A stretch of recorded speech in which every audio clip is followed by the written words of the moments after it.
ಇವತ್ತೂ ಸಹ ನಾ ಇಷ್ಟೇ ಈ ಸರ್ಕಾರ ಕೇಳೋದು ಸಿದ್ದರಾಮಯ್ಯನವ್ರಿಗೆ, ನಿಮಗೆ ಈ ಭಯೋತ್ಪಾದನೆಯನ್ನು ನಿಲ್ಲಿಸೋದಾಗಲಿಲ್ಲ ಅಂದರೆ ರಾಜೀನಾಮೆ ಕೊಟ್ಟು ಮನೆಗೆ ಹೋಗಿ ವಿಸರ್ಜನೆ ಮಾಡಿ ವಿಧಾನಸಭೆ.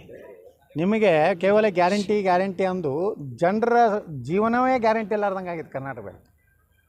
ಗ್ಯಾರಂಟಿ ಹೆಸರಿನಿಂದ ನೀವು ಜನರನ್ನು ಒಂದು ಏನು ಅದೊಂದು ಲೋಭಿ ಆಸೆ ಹಚ್ಚಿ ನಾವು ಗ್ಯಾರಂಟಿ ಮೇಲೇ ಲೋಕಸಭೆ ಗೆಲ್ತೀವಿ ಅನ್ನೋಂಥ ಮೂರ್ಖತನ. ಈ ದೇಶದ ಜನ ಜಾಗೃತ ಅದಾರೆ, ಕರ್ನಾಟಕ ಜನ ಭಾಳ ಜಾಗೃತ ಅದಾರೆ. ಅವರು ನಿಮ್ಮ ಎಲ್ಲ ಗ್ಯಾರಂಟಿಗಳಿಗೆ ಮರಳಾಗಿ ದೇಶವನ್ನು ಬಲಿ ಕೊಡುವಂಥ ಕೆಲಸ ಮಾಡೋದಿಲ್ಲ. ಮುಖ್ಯಮಂತ್ರಿಗಳಿಗೆ ನಾನು ಆಗ್ರಹ ಮಾಡೋದು, ನಿಮಗೆ ಸರಿಯಾಗಿ ತನಿಖೆ ಮಾಡೋದಾಗಲಿ ಅಂದರೆ ಕಾನೂನು ಸುವ್ಯವಸ್ಥೆಯನ್ನು ಸರಿಯಾಗಿ ಕರ್ನಾಟಕದಲ್ಲಿ ಮುಂದೆ ಇನ್ನೂ ದೊಡ್ಡದು ಅನಾಹುತ ಆಗ್ಬೋದು. ಇದೊಂದು ಪ್ರಯೋಗಶಾಲೆ ಇದು. ಏನು ನಿನ್ನೆ ರಾಮೇಶ್ವರಂ ಏನೋ ಹೋಟೆಲ್ದಿದ್ದು ಇದೊಂದು ಪ್ರಯೋಗ. ಹಿಂಗೆ ಎಷ್ಟೋ ದೊಡ್ಡ ದೊಡ್ಡ ಜನನಿಬಿಡ ರೈಲ್ವೆ ನಿಲ್ದಾಣಗಳು,